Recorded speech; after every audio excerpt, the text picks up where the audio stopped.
the motivation for us at the start was simply that our program just started to grow. We were a nice sized program, and then we really started to grow and fairly quickly, and really until COVID-19.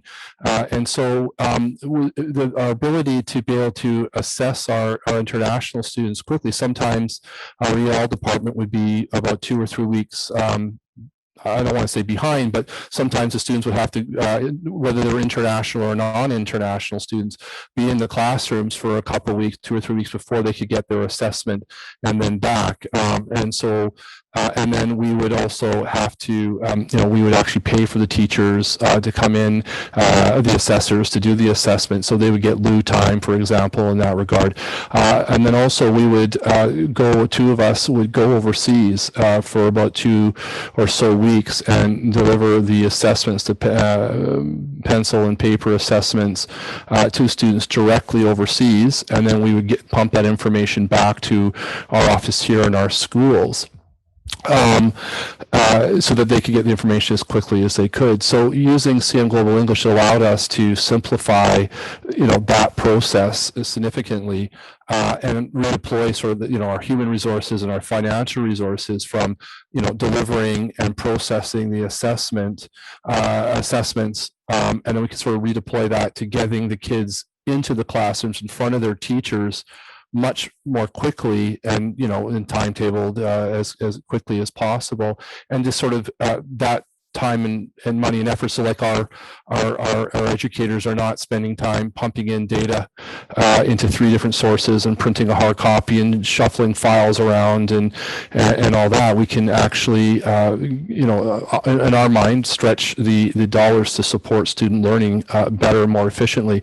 So yeah, on the remedy side, that has not been an issue. It's actually, I don't know how much smoother the process could have gone for us when we initiated it.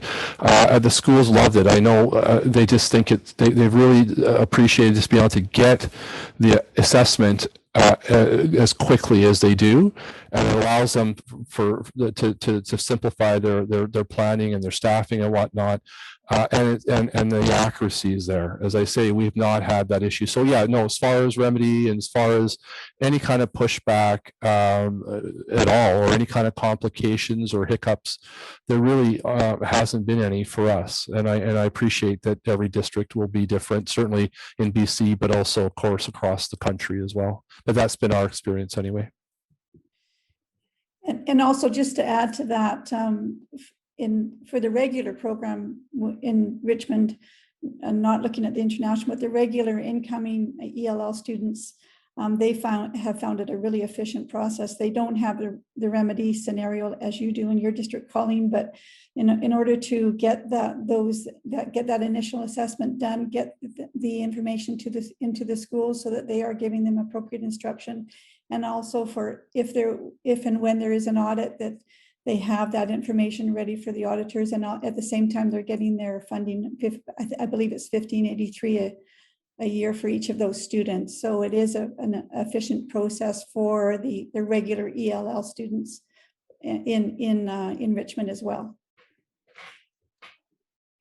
And it probably does make a difference, obviously, that we do have a lot of students, domestic and international students, are requiring ELL assessments and support, and that's been the case in Richmond for a long time as well. So our district has lots of experience in ELL assessments and development curriculum and whatnot.